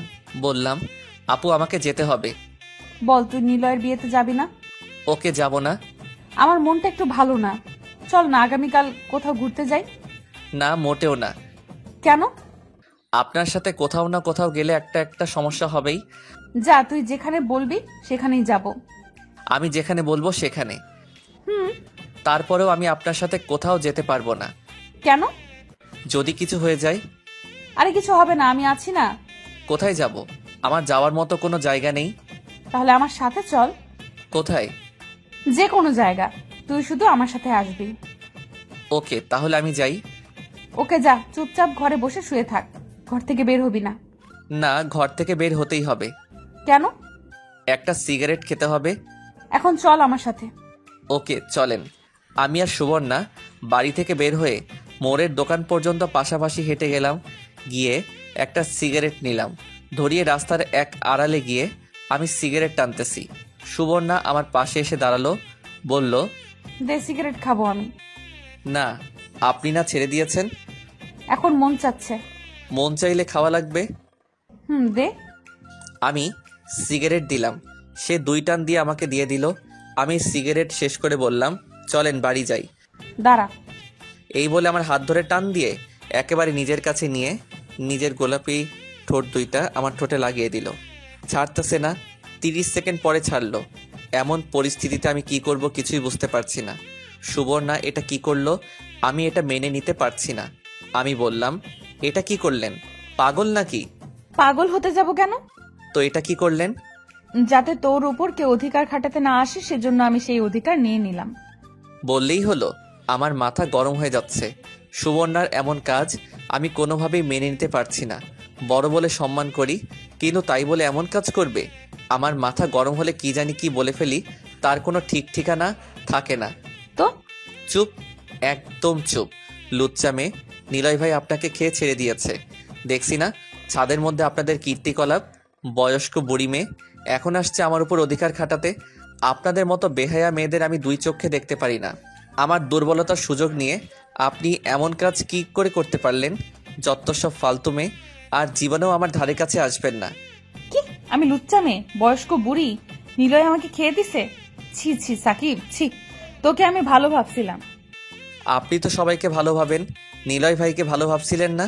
দেখছেন কিভাবে আপনাকে খেয়ে ছেড়ে দিয়েছে। আমার তো মনে হচ্ছে আপনার পেটে। ঠাস ঠাস করে 2টা চড় দিল আমার গালে আর বলল, চুপ কুত্তা চুপ, আর একটা কথা বললে তোকে আমি খুন করে ফেলবো। মারেন আমাকে, আরো মারেন। ঠিকই আছে, নিলয় ভাই আপনাকে ছেড়ে দিয়েছে। আপনার মতো মেয়েদের এমন হওয়াই উচিত। চুপ, কোনো কথা বলবি না। এই বলে সুবর্ণা জোরে জোরে চিৎকার করে কাঁদতে লাগলো। আমার যেন কি হয়ে গেছে, আমার মাথা ঠিকমতো কাজ করছে না। প্লিজ আপু, আমাকে ছেড়ে দেন, আমাকে আর জ্বালায়েন না। আমরা এই 1 মাসের মধ্যে আব্বাকে বলে বাসা ছেড়ে দেওয়ার চেষ্টা করতেছি। প্লিজ, আল্লাহর দোহাই লাগে, আমাকে আর জ্বালায়েন না। এই বলে আমি চলে আসলাম। আমার মাথায় রক্ত উঠে গেছে। কি কি জানি বলছিলাম সেটাই এখন খেয়াল আসছে না। বাসায় এসে দরজা বন্ধ করে শুয়ে পড়লাম। সাব্বির যাওয়ার পর সুবর্ণা সেখানেই দাঁড়িয়ে রইল। সুবর্ণার মাথা ঠিকমতো কাজ করছে না। কী সব ভাষা বলছে সাব্বির। সাব্বির এত নোংরা কথা বলতে পারে সুবর্ণার আগে জানতো না। এর বিচার সুবর্ণা করবে। সুবর্ণা সেখানে দাঁড়িয়ে কাঁদতে লাগলো। চোখ মুছে বাড়ির দিকে হাঁটা ধরলো। বাসায় এসে সুবর্ণা কোনো কথা না বলে শুয়ে পড়লো। শুয়ে শুয়ে ভাবতে লাগলো, সাব্বির এত নিচে নামতে পারে? নীলই তো সুবর্ণাকে এত নোংরা কথা বলেনি। সাব্বিরকে এর শিক্ষা দিতে হবে। সুবর্ণা এমন কি করলো? শুধু একটা কিসই তো করলো, আর কিস তো প্রত্যেক ছেলেই পছন্দ করে। সকল ছেলেরাই তো চায় তার প্রিয়জনের কাছ থেকে। সাব্বির হয়তো এসব প্রথম, তাই মেনে নিতে পারিনি। আর আমারই সব ভুল, আমি বেশি তাড়াহুড়া করে ফেলছি। কিন্তু সাব্বির, সে যে কথাগুলো বলল তা কখনো মেনে নেওয়া যায় না, আর এজন্য সাব্বিরকে কখনো ক্ষমা করতে পারবো না। এই শিক্ষা সাব্বিরকে দিতে হবে। কিন্তু কিভাবে? সুবর্ণা একটা বুদ্ধি বের করলো। সাব্বিরকে কোনো কিছু না জানিয়ে ডিরেক্ট বিয়ে করতে হবে। এর জন্য সবার আগে সাব্বিরের মা বাবার পারমিশন নিতে হবে। সুবর্ণার টাকা পয়সার কোনো অভাব নেই, যত টাকা দাবি করবে তত টাকাই দিতে পারবে। জায়গা জমি সব আছে সুবর্ণার, শুধু নেই একটা মনের মতো মানুষ, যাকে সে নিজের মতো করে রাখতে পারবে, নিজের রাগ অভিমান দুঃখ কষ্ট বলতে পারবে। এসব ভাবতে ভাবতে সুবর্ণা ঘুমিয়ে পড়ল। পরের দিন নিলয় কুত্তার বিয়ে, এর জন্য সেই দিন সুবর্ণা বাসা থেকে বের হয়নি। 2 দিন পর সকালে খেয়াল করলো, দেখলো কখন সাব্বির কলেজে যায়। সাব্বির কলেজে যাওয়ার পর সুবর্ণা চলে গেল তাদের ফ্ল্যাটে। সুবর্ণা সাব্বিরদের বাসায় গিয়ে নক করলো। সাব্বির মা এসে দরজা খুললো। সুবর্ণা বলল, আন্টি কেমন আছেন? আরে সুবর্ণা, মা কেমন আছো তুমি? ভিতরে আসো। জি আন্টি, ভালো। আপনি? আলহামদুলিল্লাহ ভালো, ভিতরে আসো। সুবর্ণা ভিতরে গেল, দেখলো সাব্বিরের মা সবজি কাটছে। সুবর্ণা বলল, আন্টি দেন, আমি কাটি, আপনি বসেন। আরে তুমি কেন কাটতে যাবে? তুমি মেহমান আসছো, বসো। আন্টি মেহমান বলে লজ্জা দিয়েন না, আর আমি সকালে অবসর থাকি। তুমি না ব্যাংকে চাকরি করো? আজকে ভালো লাগছিল না, তাই ব্যাংক থেকে ছুটি নিয়েছি। কেন, কি হয়েছে? শরীর খারাপ? জি না আন্টি, মনটা ভালো না। বুঝেছি, নিলয়ের জন্য মন খারাপ হচ্ছে। আন্টি প্লিজ ওই কুত্তার নাম মুখে আনবেন না, ও আমার জীবনটা শেষ করে দিয়েছে। জীবনেও আমি তাকে ক্ষমা করব না। থাক না, ক্ষমা করে দাও, হয়তো তোমার জন্য নিলয়ের থেকে ভালো কেউ অপেক্ষা করছে। আন্টি তাই যেন হয়। তোমাকে কি কোনো ছেলে দেখতে আসছে?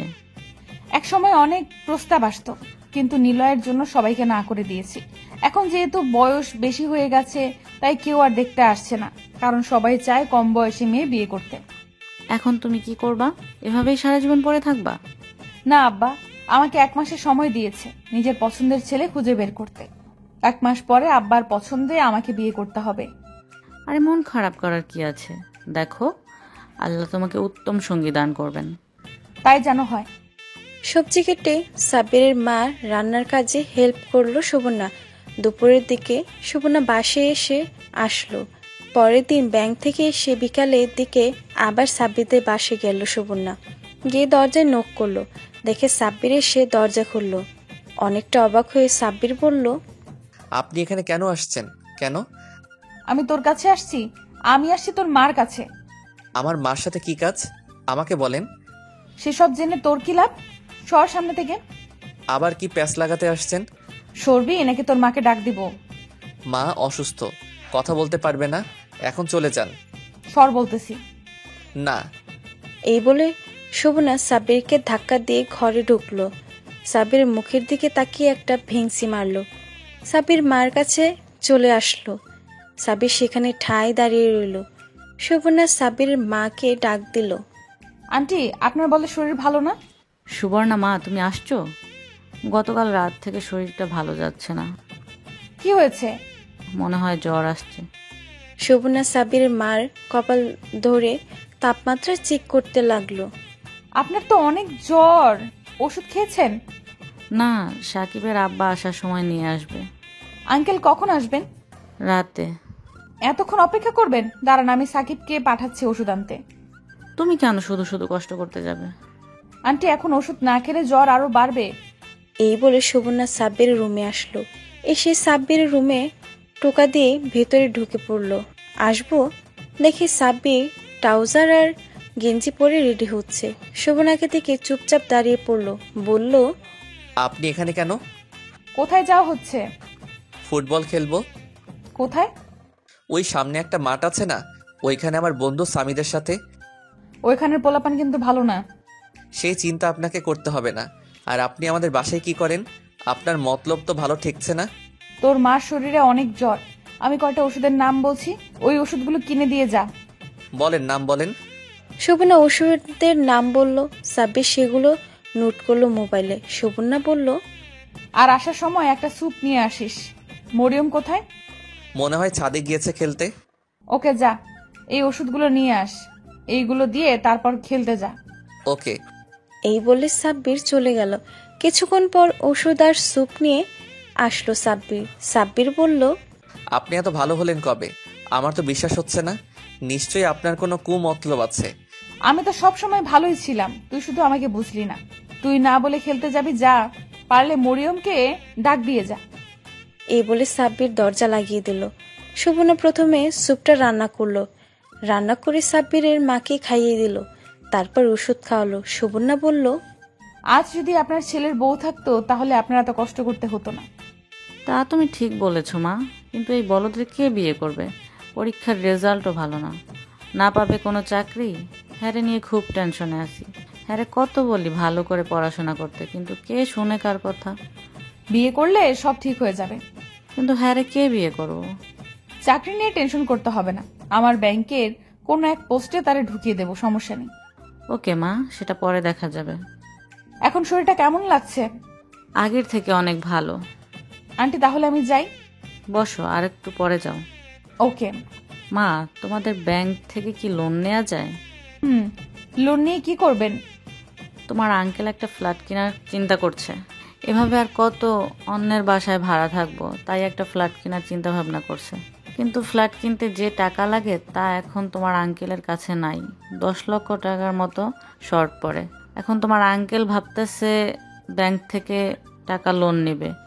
লোন দেওয়া যাবে, এই বিষয়ে আমি আঙ্কেলের সাথে কথা বলবো। ওকে, তুমি আঙ্কেলের সাথে কথা বললো, অনেক উপকার হবে। আপনি কোনো টেনশন করিয়েন না, আমি আঙ্কেলের সাথে কথা বলতেছি। ওকে, যাও। যাওয়ার সময় মরিয়মকে ডাক দিয়ে যেও। ওকে। শোভনা ঘর থেকে বেরিয়ে যায়। এমন সময় আবার সাব্বিরের সাথে দেখা। সাব্বিরকে দেখে শোভনা ভেঙচি মেরে বলল, আমাকে ওই দিন নোংরা ভাষায় গালিগালাজ করছিলি না, সেই বিচার তোর করতেছি, কিছুদিন অপেক্ষা কর। কি গালিগালাজ করছি? যেটা সত্যি সেটাই তো বললাম। আবার এর শাস্তি আমি তোকে নিজ হাতে দিব। দেখবো নে, প্লিজ আমাদের বাসায় আইসেন না। আসবো না কেন, 100 বার আসবো। জানতো এখান থেকে। তোর মা বলছে মরিয়মকে ডাক দিতে। এই বলে মুখ ভেঙচি মেরে চলে আসলো সুবর্ণা। সুবর্ণা বাসায় এসে ভাবলো কাজ অর্ধেক হয়ে গেছে, এখন শুধু প্রস্তাব দেওয়া। আগে নিজে দিব, পরে আব্বার হাতে দেয়াবে। আমি সুবর্ণার আচরণ কিছুই বুঝতে পারছি না। ভাবছিলাম ওই দিন যে অপমান করলাম, তারপর থেকে আর আমাদের বাসার ত্রিসীমানায় দেখব না। এখন দেখছি সে সারাক্ষণ আমাদের বাসায় থাকে। কি মুশকিল না করি আসতে, তারপরও বেহায়ার মতো বলে আসবে। আসলে আসুক, তাতে আমার কি। এদিকে আমার পরীক্ষা চলছে, পরীক্ষা কেন জানি ভালো হচ্ছে, মনটাও খুব ভালো। রাতে আমরা সবাই একসাথে বৈশা খাইতেছি। মা বলল, তোর আব্বা একটা ফ্ল্যাট কিনতেছে। কোথায়? ওই যে সামনে দেখছোস না, একটা নতুন বাড়ি হচ্ছে, ওটাতে। বাড়ি বানানো প্রায় কমপ্লিট, আর বোধহয় 2-3 মাসের মতো লাগবে। কিন্তু টাকা? টাকা কিছু শর্ট পড়ে, সেই টাকা ব্যাংক থেকে লোন নিব। পাশের বাড়ির সুবর্ণার সাথে কথা বলছি, ও বলছে তাদের ব্যাংক থেকে দেয়া যাবে। লোন নেওয়ার কি দরকার? দেশের বাড়ি থেকে জায়গা বিক্রি করলেই তো হয়। ওই একই, দেখা যাক। আগে সুবর্ণার সাথে কথা বলি, দেখি কি বলে। বুঝে হয় নেব, না হলে অন্য ব্যবস্থা করতে হবে। আমি ভাবলাম ভালোই হবে, নিজেদের একটা পার্মানেন্ট বাসা থাকলে। কিছুদিন পর পর বাসা চেঞ্জ আর ভালো লাগে না। আমি খেয়ে দিয়ে রুমে এসে পড়তে বসলাম। পরীক্ষা খুব ভালো করতে হলো। পরদিন পরীক্ষা দিয়ে আসার সময় নিলয় ভাইয়ের সাথে দেখা। নিলয় ভাই বলল, সাকিব, কি খবর, কেমন আছো? জি ভাই, ভালো। ইদানিং দেখতাছি সুবর্ণা তোমাদের বাসায় খুব আসা যাওয়া করতেছে, কারণটা তুমি জানো? না ভাই, মার সাথে দেখা করে ব্যাংক সম্পর্কে কি যেন কথা, এগুলো তেমন কিছু জানি না। ওরে বেশি প্রশ্রয় দিও না, তোমার জীবন শেষ করে ফেলবে। কিন্তু ভাই, আমি শুনলাম আপনার সাথে তার বিয়ে হওয়ার কথা, কিন্তু বিয়ে দেখি হলো না। আরে ওই মেয়েটাকে কে বিয়ে করতে যাবে? সে আমার জীবনটা শেষ করে দিয়েছে। সে এত পরিমাণ জ্বালিয়েছে আমারে, তা বলে শেষ করা যাবে না। আমি ভাবছিলাম বিয়ের পর জানি আমার কি করবে, সেই ভয়ে আমি তাকে বিয়ে করি নাই। কিন্তু ভাই আমরা তো শুনলাম বয়স বেশি হওয়ার কারণে আপনি তাকে বিয়ে করেননি। সেটাও একটা কারণ আছে, কিন্তু সে আমাকে খুব প্যারা দিত। কিন্তু তার কাছে আপনি সারা জীবন ঘৃণার পাত্র হয়ে থাকবেন। আরে ছোট ভাই, জীবনে এরকম সমস্যা কিছু আসবেই, সেটা কোনো প্রবলেম না। তোমাকে আমি একটা সাজেশন দেই, তাকে সবসময় এড়িয়ে চলবা, না হলে তোমার জীবন শেষ করে দিবে। ওকে ভাই। আমি বাসায় আসলাম, এসে দেখি সুবর্ণা মার সাথে জমিয়ে আড্ডা দিচ্ছে। আমি আমার রুমে চলে আসলাম। নিলয় ভাইয়ের কথাগুলো মনে পড়ছে। সে খুব প্যারা দেয়, সেটা ঠিক, কিন্তু বয়স কোনো ফ্যাক্টর না। আমি বুঝতে পারছি না সুবর্ণা চাচ্ছেটা কি। সারাক্ষণ মার সাথে থাকে। দূর, সেসব দেখে লাভ নাই। আমি আমার মতো থাকি। পরীক্ষা শেষ হলো, পরীক্ষা সবগুলো ভালো হলো। মনটাই অন্যরকম লাগছে। কলেজ থেকে ছুটি পাওয়া গেছে। এখন ভাবছি কিছুদিন শান্তি মতো রেস্ট করতে পারবো আর ঘুরতে পারবো। পরীক্ষা যেদিন শেষ করলাম, পরদিন আব্বা এসে বলল, কিরে, তোর তো পরীক্ষা শেষ, যা তো গ্রামের বাড়ি থেকে ঘুরে আস। কেন, সেখানে কোনো কাজ আছে? জমিগুলো দেখে আসবি। মোট কতটুকু জমি আছে সেগুলো মাপতে হবে, আর হিসেব করতে হবে কত লক্ষ টাকা জমি আছে। ফ্ল্যাটের জন্য টাকা বের করতে হবে। তাই চিন্তা করলাম জমিটুকু বিক্রি করে ফেলি। কখন যাব? এখন চলে যা, আজকে সারা রাত থাইকে পরের দিন সন্ধ্যায় সেখান থেকে রওনা দিস। ওকে। আমি রেডি হয়ে দেশের বাড়ির উদ্দেশ্যে রওনা দিলাম। শোভনা পরের দিন ঠিক করলো সাব্বিরের মাকে বলবে। রীতিমতো দুপুরের পর শোভনা সাব্বিরদের বাসায় এসে হাজির। সাব্বিরের মা দেখে অনেক খুশি হলো। শোভনা বলল, এই নিন আন্টি। শোভনা আসার সময় শুটকি ভর্তা করে নিয়ে আসছিল। সাব্বিরের মা দেখে খুব খুশি হলো। শোভনা বলল, আন্টি একটা কথা বলার ছিল, কিন্তু সাহস হচ্ছিল না। সাহসের কি আছে? তুমি তো আমার মেয়ের মতোই, বলো কি বলবা। কি করে যে বলি। আরে বলো তো, লজ্জার কি আছে? আন্টি, সাকিবকে আমি বিয়ে করতে চাই। আন্টি শোভনার এমন কথা অপ্রস্তুত হয়ে যায়। কিছুক্ষণ শোভনার মুখের দিকে তাকিয়ে থাকে। শোভনা বোকার মেয়ের মতো মাথা নিচু করে বসে রইল। সাব্বিরের মা বলল, কিন্তু মা, সাকিবের তো বিয়ের বয়স হয় নাই। আন্টি, ওর বয়স কত? 22 হবে হয়তো। আন্টি, বিয়ে করার একদম পারফেক্ট। কিন্তু মা, সে এখনো পড়াশোনা করে, তোমাকে কি খাওয়াবে? তোমাকে খাওয়াবে কি? আর কবে না কবে চাকরি পায়, তার কোনো ঠিক ঠিকানা আছে? আন্টি, আমি চাকরি করি, সেসব টেনশন আপনাকে করতে হবে না। কিন্তু মা, আসল কথা হলো সে তোমাকে পছন্দ করে কিনা। সে যদি তোমাকে পছন্দ করে তাহলে আমাদের বিয়ে দিতে প্রবলেম নাই। আন্টি, তার পছন্দ দিয়ে আমার কোনো কিছু আসে না। পছন্দ হলো আপনাদের হাতে। আপনি আর আঙ্কেল যদি হ্যাঁ বলে দেন, তাহলে সে কখনোই না করতে পারবে না। তারপরেও তার পছন্দ দেখা উচিত না? শোভনা কাঁদতে কাঁদতে বলতে লাগলো, আন্টি প্লিজ না করেন না।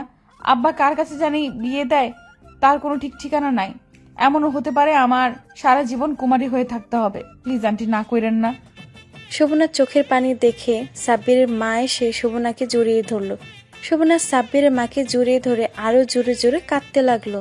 সাব্বিরের মা বলল, কেঁদো না মা, কেঁদো না। এর জন্য কাঁদতে হবে? আমি তোমার আঙ্কেলের সাথে কথা বলবো।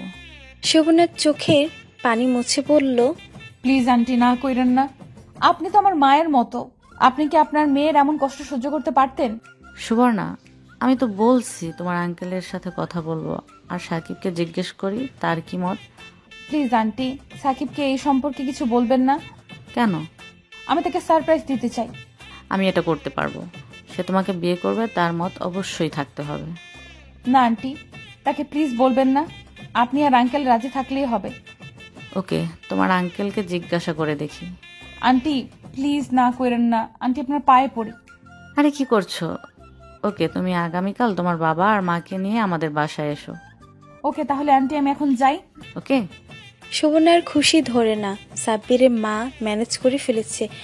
এখন শুধু সাব্বিরের বাবা হ্যাঁ বললেই হলো। সাব্বির, তুই রেডি থাক, তোর খবর আছে। এই সবগুলোর বিচার করব বাসর রাতে। পরের দিন যখন দেখলো সাব্বির পরীক্ষা দিয়ে বের হচ্ছে, তখন শোভনা তার মা আর বাবাকে নিয়ে সাব্বিরদের বাসায় হাজির। শোভনার বাবাকে শোভনা আগে থেকেই সবকিছু বলে রেখেছিল। ভেতরে ঢুকে সালাম দিল শোভনা। আঙ্কেল কেমন আছেন? জি ভালো। আঙ্কেল, আমার আব্বা আর আম্মু। ভিতরে আসেন, ভিতরে আসেন। সুবর্ণা আর সুবর্ণার বাবা আর মাকে নিয়ে ভিতরে ঢুকলো। সাব্বির মা সবাইকে হালকা নাস্তা দিল। সুবর্ণার আব্বু বলল, আমার মেয়েটা আপনার ছেলেকে বিয়ে করতে চায়, আপনার কি মত? সাকিবের মা আমাকে রাতে এই বিষয়ে বলেছে। এখানে আমার কি বলার আছে? বিয়ে করবে ওরা দুজন, ভবিষ্যতে সংসার করবে ওরা, এখানে আমি কি বলবো? এক্ষেত্রে সাকিব যদি রাজি থাকে, সাকিবের যদি সুবর্ণাকে পছন্দ করে, তাহলে আমার কোনো সমস্যা নেই।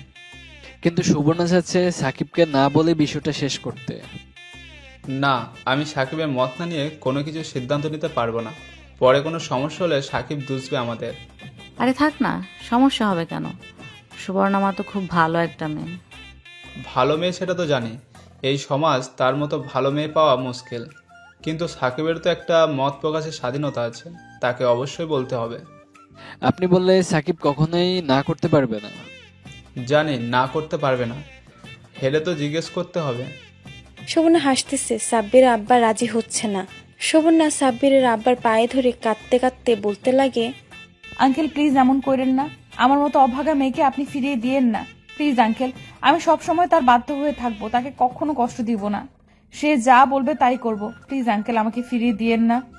সাব্বির আব্বা সাব্বিরের মার মুখের দিকে তাকালো। তারপর সাব্বির আব্বু বলল, মা প্লিজ কেঁদো না, ওঠো। আমি কথা দিলাম তোমার সাথে সাকিবের বিয়ে দেবো, তুমি যেভাবে বলবে সেভাবে। সাব্বির মা এসে সুবর্ণাকে উঠিয়ে নিয়ে গেল। সুবর্ণার আব্বু বলল, তো ভাই আমি চাচ্ছি যত তাড়াতাড়ি কাজটা সম্ভব হয়ে যাক। সেটাই হোক। আমার মাথায় একটা আইডিয়া আসছে, যেটা হলো আমি শুনলাম সাকিবের এখন পরীক্ষা চলছে, পরীক্ষা শেষ হলেই তাকে একদিনের জন্য দেশের বাইরে পাঠিয়ে দিন। এই দিনের ভিতরে আমরা কাজ সেরে ফেলতে চাই। ওকে, তাই হোক। আব্বা পকেট থেকে একটা খাম বের করে সাব্বিরের আব্বার দিকে এগিয়ে দিয়ে বলল, বেয়ান, আমার মেয়ের থেকে শুনলাম আপনি একটা ফ্ল্যাট কিনতেছেন, প্লিজ এটা গ্রহণ করুন। সাব্বিরের আব্বা কৌতূহল বশত খামটা হাতে নিয়ে খুলে দেখলো 10 লক্ষ টাকার একটা চেক। অবাক হয়ে প্রশ্ন করলো, বিয়ান, এটা আমি গ্রহণ করতে পারবো না, কারণ তাহলে আপনি আমাদের টাকা দিচ্ছেন, আপনার মেয়েকে দেন নাই। বেয়ান, সেরকম কিছু না, আমাদের পক্ষ থেকে এটা হাদিয়া, আর আপনি তো জানেন হাদিয়া ফিরে দিতে নেই। তারপরেও এটা আমি গ্রহণ করতে পারবো না। এমনিতেই আপনার মেয়ে আমার জন্য অনেক বড় কিছু, প্লিজ এটা আমি গ্রহণ করতে পারবো না। দয়া করে এটা গ্রহণ করুন। সাব্বিরের বাবা কি যেন ভাবলো, তারপর বলল, সুবর্ণা মা, তুমি এটা রাখো পড়ে, তুমি এটা সাকিবকে দিও, দেখো সাকিব গ্রহণ করে কিনা। জি আঙ্কেল। তাহলে বিয়াই আমি উঠি, আমার একটু বের হতে হবে। আপনারা সবাই লাঞ্চ করে যাবেন। আমারও একটু বের হতে হবে। সুবর্ণা সাব্বিরের মারের বাবার পায়ে ধরে সালাম করলো। সুবর্ণা খুশি ধরে না। মরিয়ম যেন খুশিতে আজ থেকে সাব্বিরের বিয়ে হবে। মরিয়ম খুশি শেষ। বিয়ে হওয়ার আগে ভাবি রাখা শুরু করলো। যথারীতি দিন সাব্বির পরীক্ষা শেষ হলো। পরের দিন সাব্বিরকে যখন দেশের বাড়িতে পাঠিয়ে দিয়েছে, সেদিন থেকে বাড়ি সাজানো হয়েছে। পরের দিন যেদিন সাব্বির আসবে, কথা হয়েছে সাব্বির আসতে আসতে সন্ধ্যা হবে। সন্ধ্যার সময় কাজে ডাকলো। সুবর্ণা যথারীতি কবুল বলে দিল। আর কবুল বলবে না কেন? যার জন্য এত কষ্ট করলো তার জন্য কবুল বলতে কিসের আপত্তি? সুবর্ণা সাব্বিরের ঘরে মাথায় ঘুমটা দিয়ে বসে রইল সাব্বিরের অপেক্ষায়। আমি ভাবি এসব কাজ কেন আমাকে দেয়। যেদিন গিয়েছিলাম পরদিন জমিটুকু মাপলাম অনেক কষ্টে, মেপে হিসেবে করে বিকালের দিকে ঢাকার উদ্দেশ্যে রওনা দিলাম। বাড়ি থেকে ফোন করলে বলে দিলাম আসতে সন্ধ্যা হবে। আমি ঘন্টা 2 জার্নি করে ঢাকায় পৌঁছালাম। পৌঁছে বাড়ির উদ্দেশ্যে রিক্সা নিয়ে রওনা দিলাম। বাসায় পৌঁছে দেখি অনেক জুতা দরজা খুলে আছে। দেখি আমাদের ফ্ল্যাটটা সুন্দর করে সাজানো হয়েছে। আমি ভাবলাম আজকে আবার কিসের অনুষ্ঠান, তাহলে কার বার্থডে খেয়াল করে দেখলাম আমার বার্থডে না, মরিয়মের বার্থডে না, তাহলে কিসের অনুষ্ঠান চেয়ে দেখি সামি আর তার গার্লফ্রেন্ডও আছে। সামি আমার কাছে আসলো আর বলল, দোস্ত না গিয়ে গোসল করে নতুন কাপড় পরে রেডি হো। মানে কি হয়েছে, কিসের অনুষ্ঠান? তোর বিয়ে আজকে। আমি সামির কথা শুনে অবাক। কি, আমার বিয়ে? মজা করস তুই? তোর কি এসব দেখে মজা মনে হচ্ছে? যা দোস্ত গোসল করে রেডি হো। আমার বিয়ে? আমি বিশ্বাস করতে পারতেছি না। আর কার সাথে? বাসর ঘরে ঢুকে দেখতে পারবি। দেখি মা আসছে। মা বলল, এত দেরি করে আসলি কেন? যা গোসল করে রেডি হ। মা কিসের অনুষ্ঠান? সামি বলল আমার নাকি বিয়ে। এটা কি সত্যি? সত্যি। কার সাথে? আমি বিয়ে করব না। তোরে কি বলছি বিয়ে করতে? তোরে বলছি গোসল করে রেডি হতে। এই বলে মা চলে গেল। স্বামী বলল, দেখলি, যা এখন গোসল করে রেডি হ। এই বলে স্বামী একটা লুঙ্গি দিয়ে ধাক্কা দিয়ে বাথরুমে ঢুকিয়ে দিল। আমি বাধ্য হয়ে বাথরুমে ঢুকলাম। কি হচ্ছে কিছুই বুঝতে পারছি না। আমি বিয়ে করব না, তাই ভাবলাম আজকে সারা রাত বাথরুমে কাটিয়ে দিব। কিছুক্ষণ পর স্বামী ডাকাডাকি শুরু করলো, মাও ডাকাডাকি শুরু করলো। আমি বললাম, মা বিয়ে করব না। আর কার সাথে বিয়ে হচ্ছে সেটা বলো আগে। তুই বিয়ে করবি না, তোর ঘাড়ে করবে। তোরে 5 মিনিট টাইম দিচ্ছি, 5 মিনিটের ভিতরে তুই বাথরুম থেকে বের না হলে দরজা ভেঙে তোরে বের করব। কি করব বুঝতে পারছি না। আমি গোসল করে বাথরুম থেকে বের হলাম। বের হলে স্বামী আমাকে নতুন কাপড় দিল পরার জন্য, একেবারে জামাইয়ের পোশাক। আমি বাধ্য হয়ে জামাইয়ের পোশাক পরে ঘর থেকে বের হলাম। দেখি আব্বাও আসছে। আমার মাথা কোনো কাজ করছে না, কি হচ্ছে আমার সাথে, কার সাথে আমার বিয়ে হচ্ছে। সুবর্ণার সাথে না না না, এ হতে পারে না। সুবর্ণার সাথে বিয়ে হওয়ার থেকে ভালো সারা জীবন বিয়ে না করে থাকা ভালো। স্বামী আমাকে কাজীর সামনে বসালো। কাজী দোয়া পড়ল আর বলল কবুল বলতে। আমি কবুল বলতাম না, ঠিক করে রাখলাম। যত কিছুই হোক আমি কবুল বলবো না। মা এত করে বলতে লাগলো কবুল বলতে। আমি কোনো কথাই কানে নিচ্ছি না। অবশেষে আব্বা বলল কবুল বলতে। আমি মার মুখের দিকে তাকালাম, দেখি মা বলছে কবুল বলতে। আব্বার মুখের দিকে তাকালাম, দেখি আব্বাও বলছে কবুল বলতে। মনে মনে ভাবলাম, আব্বা আর আম্মা যেহেতু বলছে কবুল বলতাম, তাহলে সমস্যা কি? আর আব্বা মা তো আমার জন্য কখনো খারাপ মেয়ের সাথে বিয়ে দিবে না। আব্বা আর মার মুখের দিকে তাকিয়ে আমি কবুল বলে দিলাম। সবাই একযোগে উঠলো, আমিন। আমি কাগজে সিগনেচার করলাম। আমাকে সবাই মিষ্টি খাওয়ালো। এদিক সেদিক ঘুরে আমি আমার ঘর মানে বাসর ঘরে ঢুকলাম। দেখি খুব সুন্দর করে বাসর ঘর সাজানো হয়েছে। দেখি খাটের মাঝখানে একটা মেয়ে বসে আছে, মাথায় ঘোমটা দিয়ে। আমি পায়ে হেঁটে খাটের এক কোণায় বসলাম। আমি আমার কাপা কাপা হাতে মেয়েটার ঘোমটা উঠালাম। ঘোমটা উঠিয়ে যা দেখলাম তা আমার পক্ষে মেনে নেওয়া সম্ভব না। দেখি আমার চিরচেনা শত্রু সুবর্ণা। Season 1 complete. সিজন 2 হবে নাকি কমেন্ট করে জানিয়ে দিন। আর ভালো লাগলে অবশ্যই লাইক, কমেন্ট এবং শেয়ার করুন।